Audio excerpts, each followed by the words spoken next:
Because without you, we wouldn't have any Scottish Conservatives in Holyrood. And without the Scottish Conservatives, Scotland would be left at the mercy of the SNP. Without our voices at Holyrood, who would stand up when women's rights are being thrown away?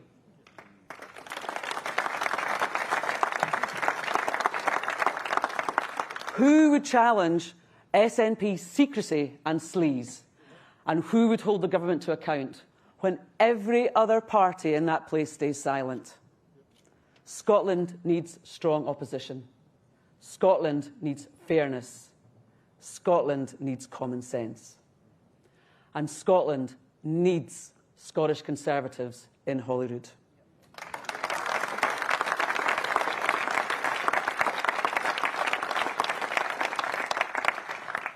For the last 5 years, I've been honoured to represent this party as an MSP, to be part of the only party standing up to this rotten SNP government. In fact, we're the only party standing up to the whole sorry lot of left-wing politicians down the road. Politicians who tell every person in Scotland that they should pay more to get less, who promote policies that sound good in a press release but do not stand up to scrutiny. Policies that make life harder for families, businesses and communities. Politicians who think they're entitled to your money and your votes without ever listening to what you need. And that's not good enough. The Scottish Conservatives are different. Our leader, Russell Findlay, is different. Under Russell, we are standing up for hard-working taxpayers, for businesses and for everyone across Scotland who is sick to the back teeth of this scandal-ridden SNP government.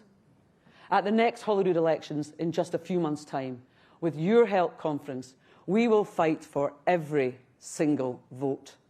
And when Scottish Conservatives are elected, we will never forget who put us there. We will continue to challenge the bad decisions. We will continue to speak up for taxpayers. We will continue to speak up for what matters to you. And we are the only party going into this election with a credible plan to cut taxes, grow our economy and fix our public services, because Scotland deserves better, and together we can deliver it. Conference, please join me in welcoming the most amazing leader of our party, Mr. Russell Findlay.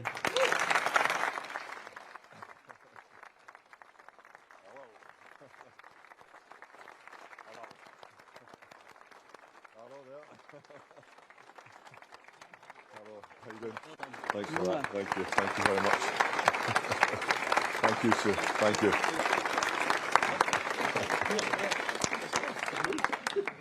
You've got a reserved seat. Yeah.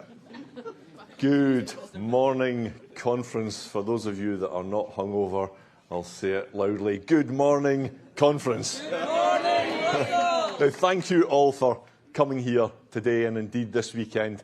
Last Saturday, I was here at Murrayfield, and it was a day of thrills, of high drama, of euphoria. And let me tell you, I reckon that today at Murrayfield will be just as exciting.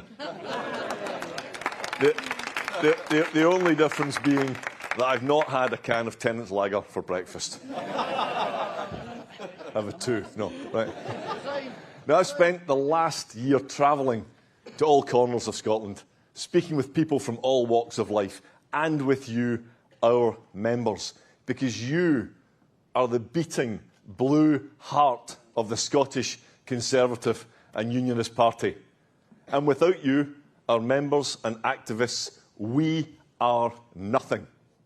So I thank you.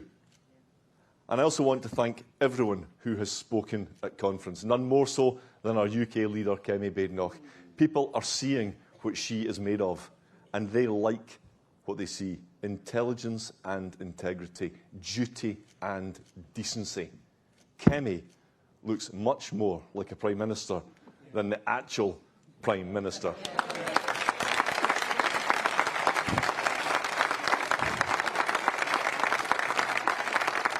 Can you believe that Sir Keir Starmer is still in Downing Street? I've just checked, he still is. I can't believe it. Larry, the Downing Street cat, probably can't believe it. Anna Sarwar certainly can't believe it. Because after less than 2 years, Starmer's Labour government is in a state of complete meltdown. And after 20 years, John Swinney's incompetent SNP government has trashed Scotland. Kemi Badenoch regularly gives Starmer a right doing at PMQs. And that's a good Scottish expression, a right doing. And she's got the measure of John Swinney too. During her speech yesterday, John Swinney's ears must have been burning. Now, conference, I'm old enough, I know, don't look it, but I'm old enough to remember when devolution was sold as being the best of both worlds. Do you remember that? And it should be. But just look at what we've got. Keir Starmer and John Swinney. My goodness. Unbelievable. So last time I was here, we met here at the conference, at the home of Scottish rugby, I gave my first conference speech as Scottish leader. You graciously tolerated my atrocious rugby jokes and puns, thank you. But I don't think you'll let me get away with that again. So I will not be making any clumsy comparison between the mesmerising, much-loved, match-winning, superstar, talisman Finn Russell and anyone with a similar name. I won't do that. You wouldn't allow it.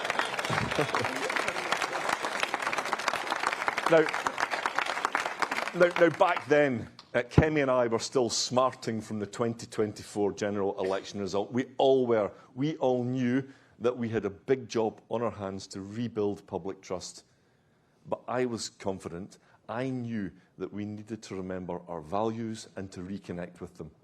Our values of fairness and freedom, of aspiration and opportunity.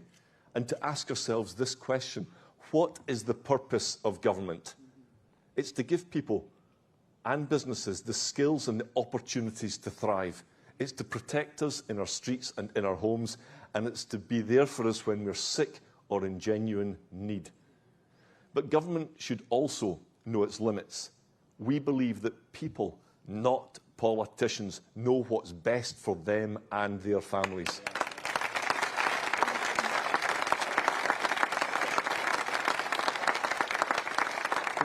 We trust people to raise their own children, how to spend their own money, and how to behave with decency. We believe that people should be able to enjoy the rewards of hard work. And that's what guides me, that's what guides Kemi Badenoch, and it's what makes us Conservatives.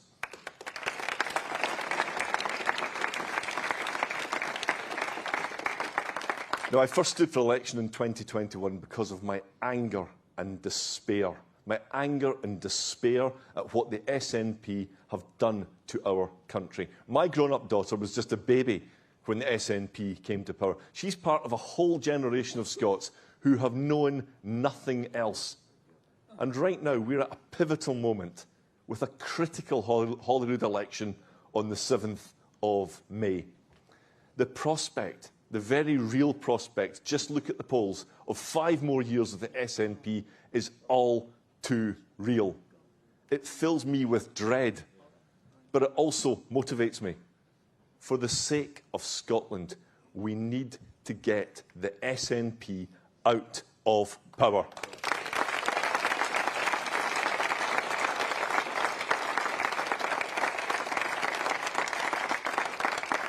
Now, I'd like to ask what words you might use to describe the SNP. Now, careful, we're being recorded, and there are some rather sensitive live legal proceedings. I'm sure you know about them too.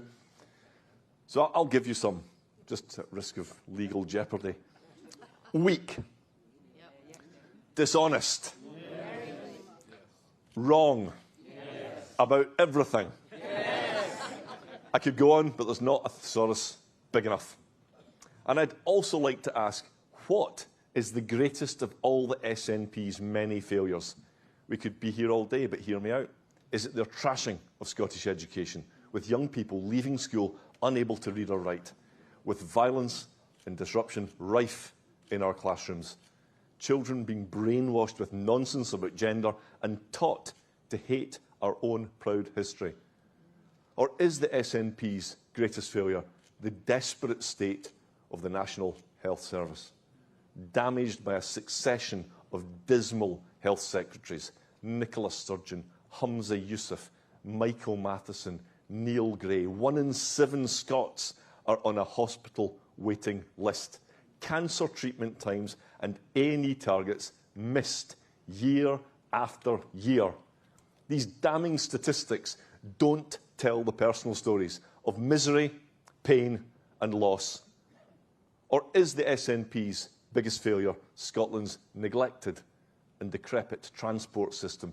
Streets cratered with potholes, promises repeatedly broken to upgrade lifeline roads like the A9, A77 and A96. The stinkingly corrupt Calmac scandal costing taxpayers almost £500 million for 2 dodgy ferries. If John Swinney got out of his chauffeur-driven, taxpayer-funded government limo, he'd see the reality for Scotland's long-suffering commuters.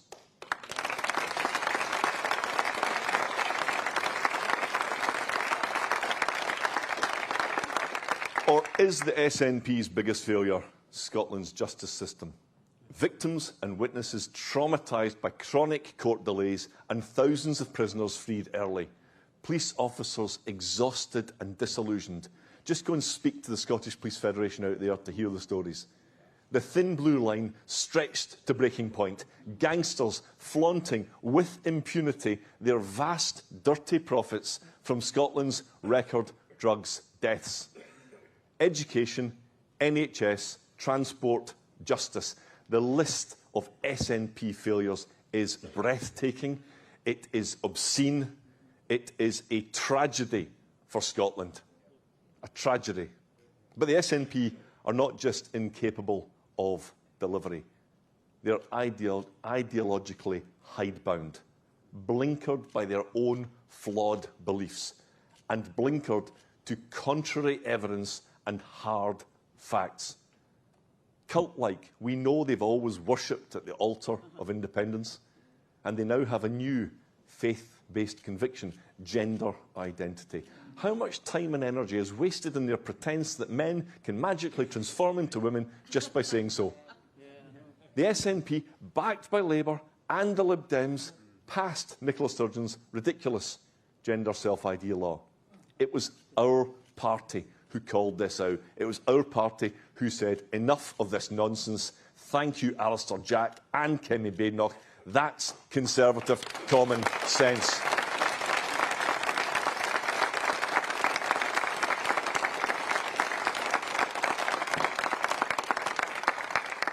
And the Supreme Court has since vindicated our position. But despite the court's clarity, ordinary women still pay the price. Just ask Sandy Peggy, the Fife nurse targeted by NHS managers for refusing to change alongside a male doctor.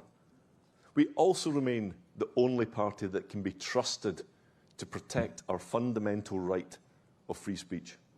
Do you all remember when Police Scotland unleashed upon the nation the hate monster?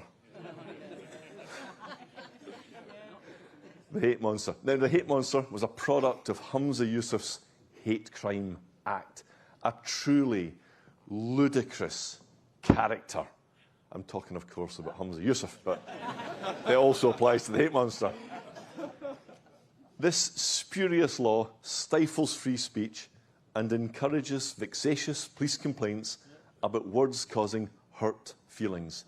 Police Scotland still records non-crime hate incidents. Ask my colleague, Murdo Fraser. He knows because he cracked a harmless joke.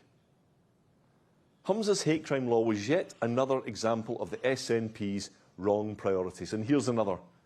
They fined £2 million of taxpayers' money to give every asylum seeker in Scotland a free bus pass.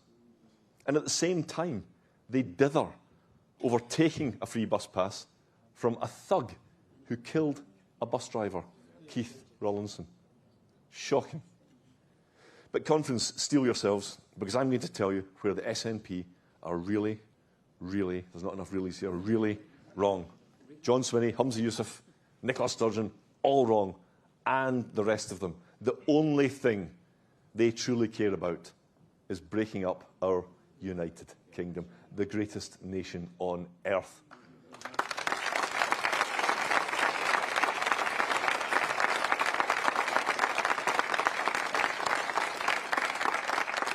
Someone make a note of anyone that didn't clap that. There's one at the back. The SNP have never accepted our decisive referendum victory of 2014. They've never respected our firm and polite no thanks. They've never focused on the day job, and their obsession has cost Scotland dear. They use Holyrood as a platform to peddle petty grievances and to stoke division with the rest of the UK. Don't be fooled by the experts who tell you that independence is no longer a threat, because John Swinney is going into this election with one goal and one goal only, and it's the same goal that he's always had, and that is to secure another vote on breaking the bonds of our country. Just yesterday he said, and I quote directly, "Independence is now within reach." John Swinney and Nicola Sturgeon will always, have always, put their party's narrow interests ahead of what's right for Scotland. And the Scottish Conservative and Unionist Party will strain every sinew to stop them.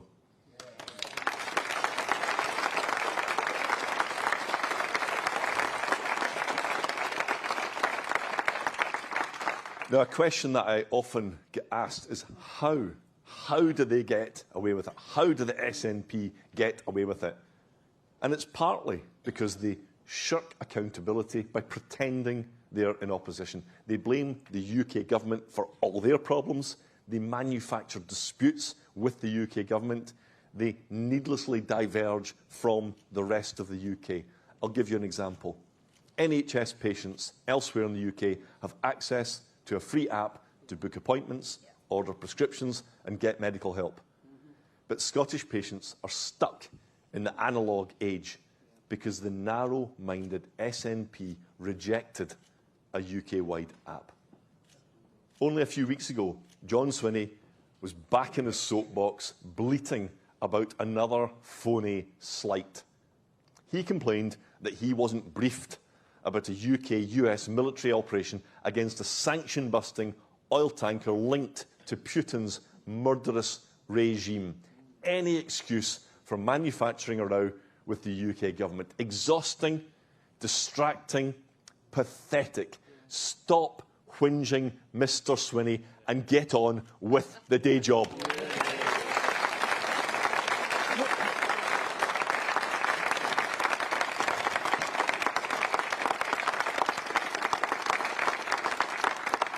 The SNP's incompetence and refusal to focus on the right things angers me. Their secrecy and stoking of division appalls me. Their cover-up culture disgusts me. Right now, Scotland's Information Commissioner is taking John Swinney's government to court, and that's because the SNP refused to release documents relating to the government's probe into Alex Salmond. What do the SNP have to hide? Release the Sturgeon files.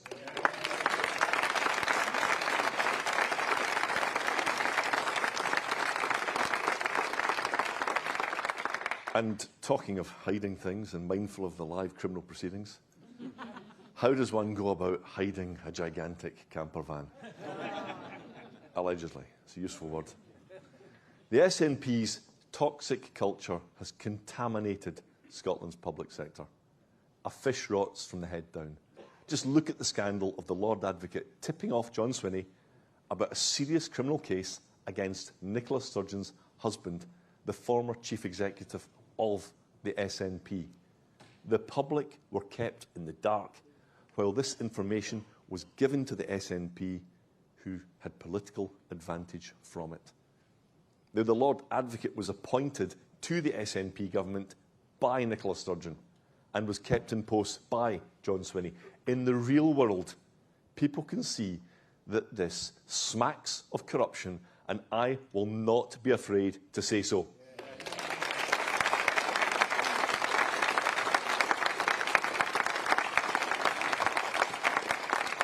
And that's why Kenny and I are working together to end the perverse conflict of interest caused by the Lord Advocate's dual role. And for years, Glasgow's NHS board denied links between patient deaths at Queen Elizabeth University Hospital and contaminated water. They bullied whistleblowers, deceived grieving families, offered bribes of cash and trips to Disneyland, caused years of distress and heartache, and only towards the end of a £30 million public inquiry did they start to tell the truth. £30 million of your cash wasted on lawyers, and it should have been spent on frontline care if only the Health Board hadn't adopted the SNP's culture of secrecy.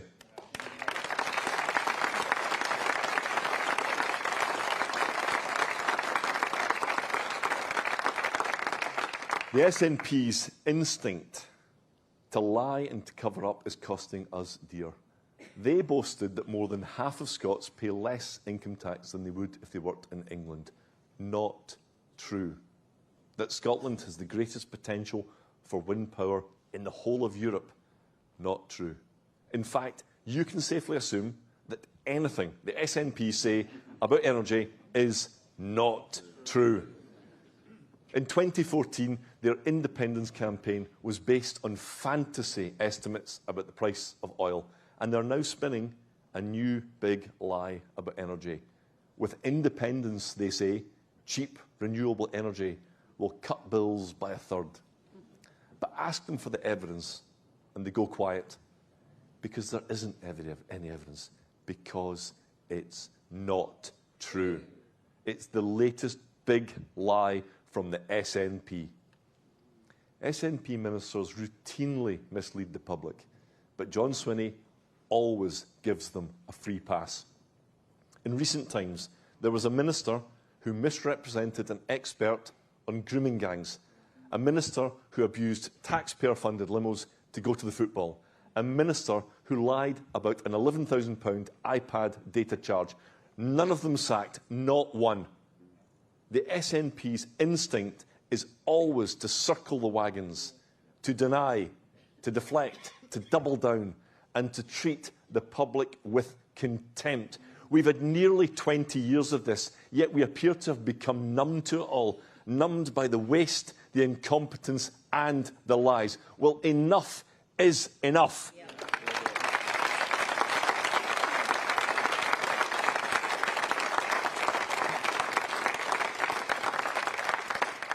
The Scottish National Party are eroding trust in Scottish politics. People look at Holyrood and they see an expensive talking shop, a place which has been dominated by out-of-touch left-wing parties. People are disillusioned. I get that. I truly do. But I know, as all of you know, that Reform UK are not the answer. They have no core values or fixed principles. They won't tell us their policies or how they'll deliver them. They don't even want you to know who their candidates are. So what do we know about Nigel Farage and Lord Offord, the man he appointed as their leader in Scotland? We know that they're happy to have pro-independence candidates. We know that they're relaxed about another independence referendum. Lord Offord has even given the SNP a roadmap to breaking up the United Kingdom.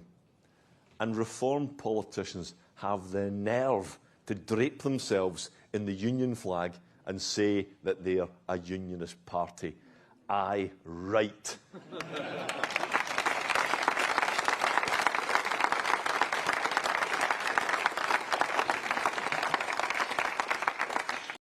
But, Conference, are you surprised? Because I'm not. I would not be surprised if Nigel Farage one day came out and overtly backed Scottish independence. They are not a true unionist party, and they never will be. The union is not in their DNA as it is in ours. They'll not fight to save the UK as we did before, during and after the 2014 referendum. Reform are populists and opportunists, no different to the SNP, pretending to be all things to all people, shifting position like the weather, saying whatever is convenient, depending on who's listening at the time.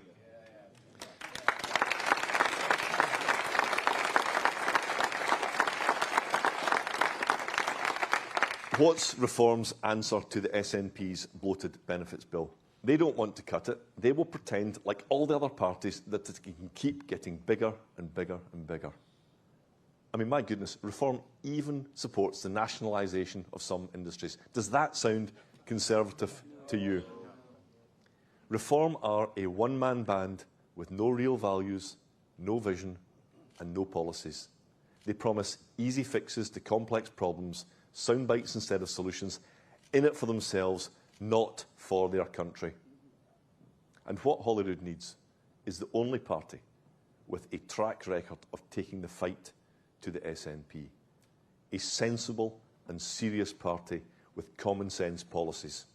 And that's us, the Scottish Conservative and Unionist Party.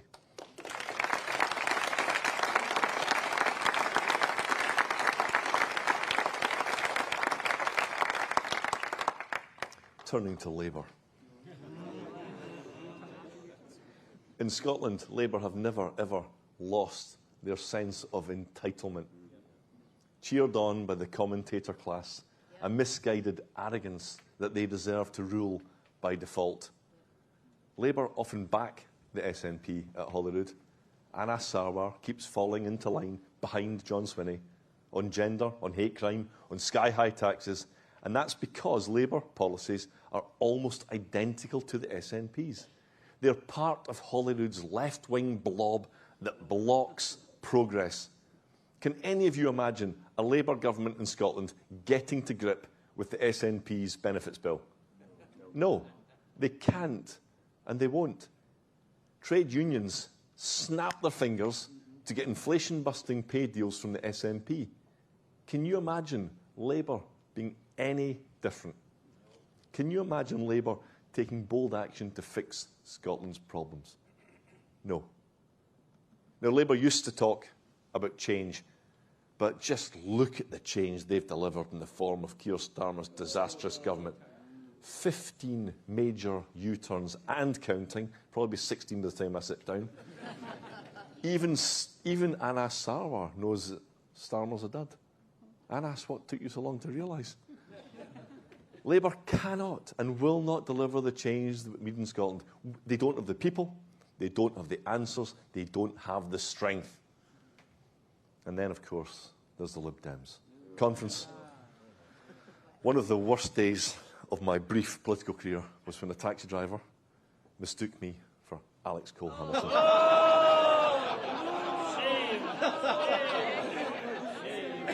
It was it may have qualified for a hate crime, come to think of it. It was a deeply, deeply troubling moment. But don't be fooled by the Lib Dems. They like to present a cuddly and wholesome public image, don't they? Don't be fooled. In recent weeks, they've backed the SNP's high-tax budget. They did exactly the same thing last year. And they did so because it's patently obvious that they're desperate to get into government with John Swinney. Alex Cole Hamilton's excruciating love bombing of John Swinney is the worst-kept secret in Scottish politics. Whatever the Lib Dem leader says, you can't trust a word of it. And of course, if John Swinney does spurn Mr. Cole Hamilton's amorous advances, there's always the ghoulish Greens. Oh, shudder down my spine there. Now, Holyrood's presiding officer once told me off, in all seriousness, told me off for describing them as dangerous fanatics. So I tried again. I called them dangerous cranks. She still wasn't happy. Wine bar revolutionaries poisoned by the politics of envy. A party that would scare off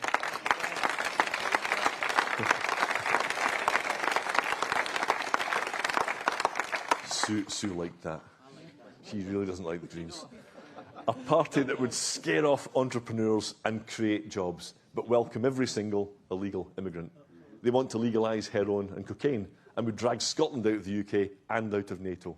Fanatics, cranks and extremists. Dangerous and unfit to govern.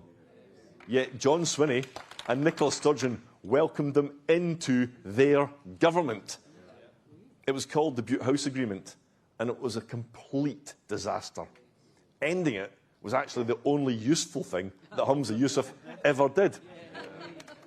But terrifyingly, they want to do it all over again. If you thought the Butte House Agreement was a horror movie, just wait until Butte House 2, The Nightmare Returns. Because it would be a nightmare for workers, for women, for families, for drivers, for businesses, for the oil and gas industry, for Scotland.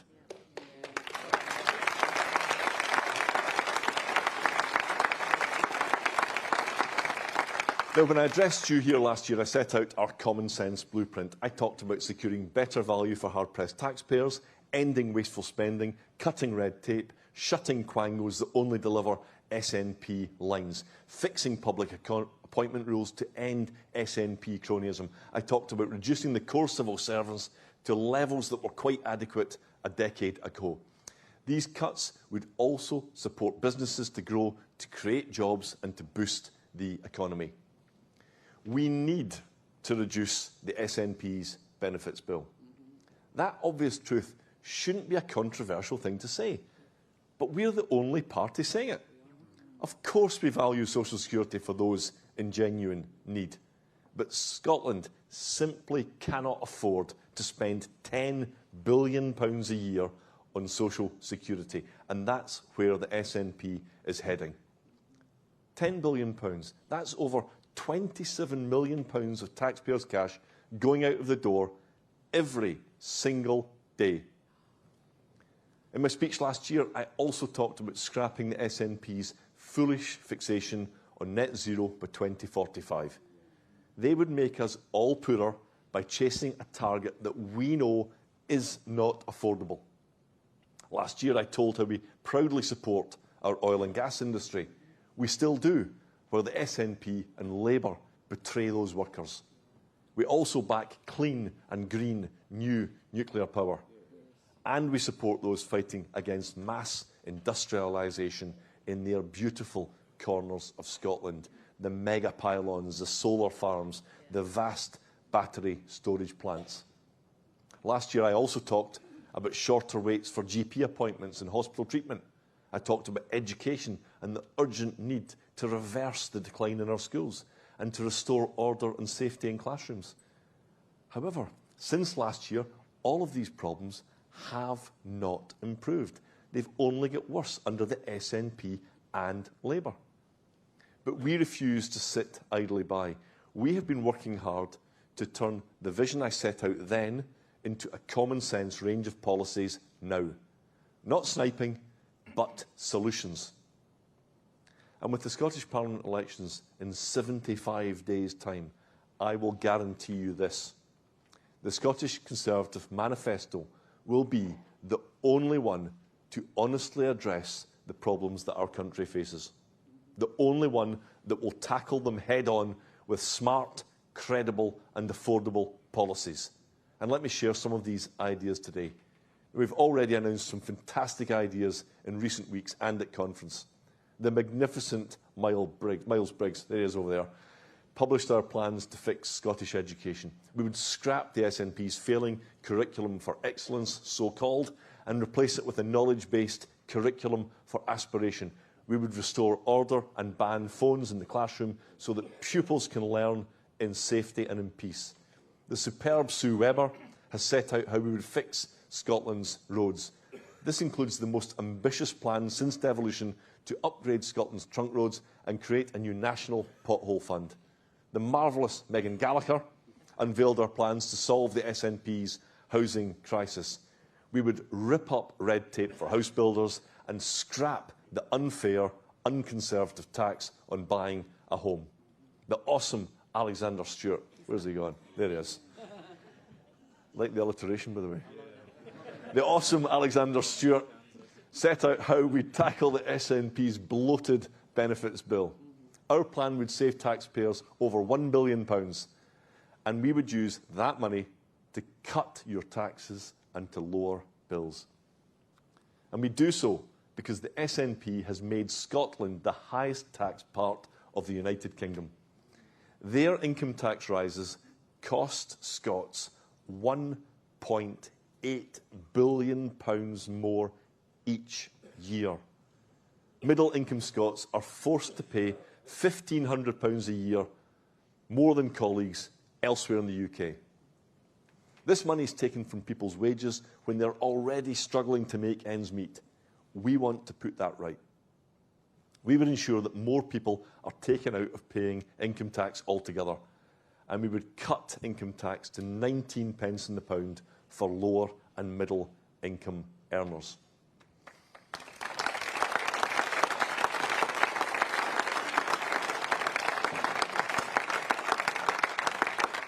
Our tax cuts would help lower people's bills by allowing everyone to keep more of their own hard-earned money.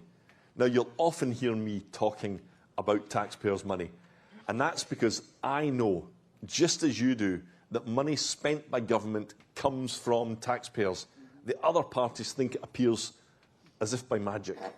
And that's why I'm very excited to share with you today our new policy that would return taxes to hard-pressed taxpayers. You will know that the Scottish Government is legally obliged to balance its budget each year. Thankfully, they're not allowed to overspend. And this means that the Scottish Government has surplus money every single year. And what happens with that big pot of unspent money? Well, it goes into the following year's budget, where John Swinney gets to spend it on his priorities, such as yet more pro-independence propaganda. So we believe that should change. And today I can announce that we would turn the Scottish Government's annual underspend into a taxpayer dividend, a rebate for every hard-working taxpayer, conservative cashback to help people with their bills.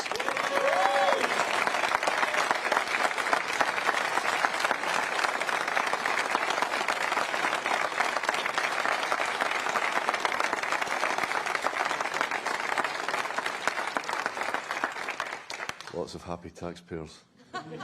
And based on last year's underspend, this surplus would provide every household in Scotland with an estimated £200 dividend. This is taxpayers' money. It's your money. It's not John Swinney's money.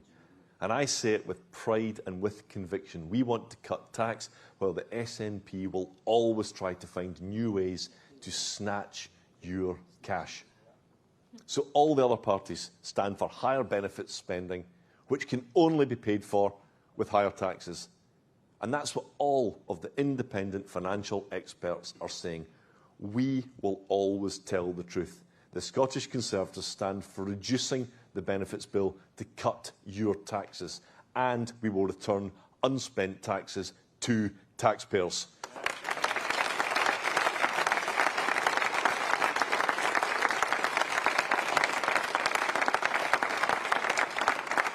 We have strong and sensible policies solidly rooted in our shared Conservative values, ambitious policies to give people hope, because hope is in short supply in Scotland right now.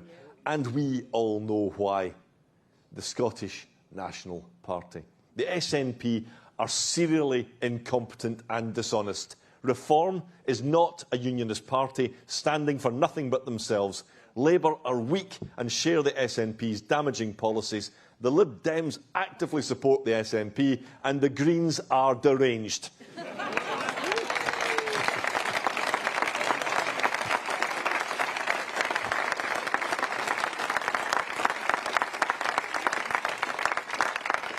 Conference, we are the only party in Scotland to have the right values, the right ideas and the right people.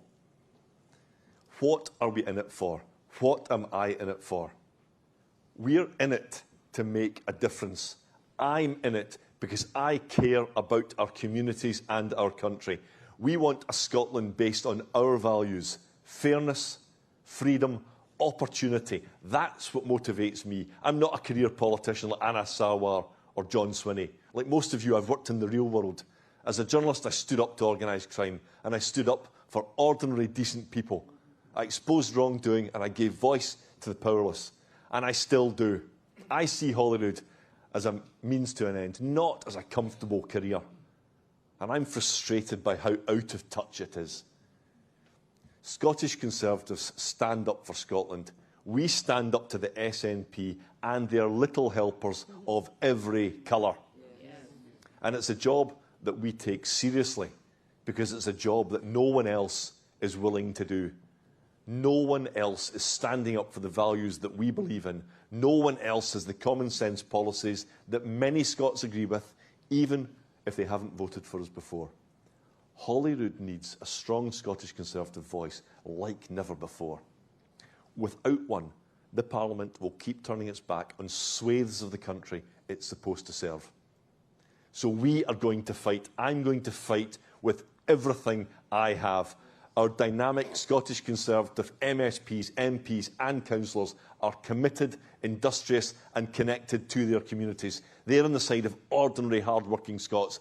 And in this election, we're going to get out there and show people that someone's got their back. We've got their back. We're going to fight for the people who do the right thing, getting up and going to work, doing the very best for their families, but who feel they're getting nowhere. Hundreds of thousands of Scots see that the system isn't working. People who want a return to basic common sense. We're going to give people a voice right across Scotland. On May the 7th, the second of your 2 votes, the peach ballot paper, is your secret weapon. It's the smart way to stop the SNP across the country, to stop John Swinney from winning a majority he says will lead to a referendum, to stop the SNP Green horror show of Butte House 2, to stop the phony unionists of reform helping the SNP to get back in. This election is 75 days away, the blink of an eye, and the real work starts now. We've turned our values and vision into a plan for a better Scotland. A victory for John Swinney would extend SNP rule at Holyrood to nearly a quarter of a century. It would mean 5 more wasted years of the same failed approach. 5 more years of secrecy and evasion, dishonesty and deceit, relentless demands for an independence referendum, trapping us in the same downward spiral. Higher taxes, higher benefits, low growth, declining public services, paying more, getting less. And hitched to the Greens, nothing will be considered too extreme. Neither Labour nor the Lib Dems will oppose them. They are just too weak. They failed before and they'll keep failing. They are part of the problem. So that leaves us. The Scottish Conservatives are the voice of common sense. We're the voice for ordinary, decent, hard-working Scots who dread 5 more years of the same. And that's why I make this promise to you here today. We're going to give the next 75 days everything we've got. We're going to fight for every vote. We're going to stop the SNP, and we have the common sense plan to get Scotland back on track. Thank you, Conference. Thank you.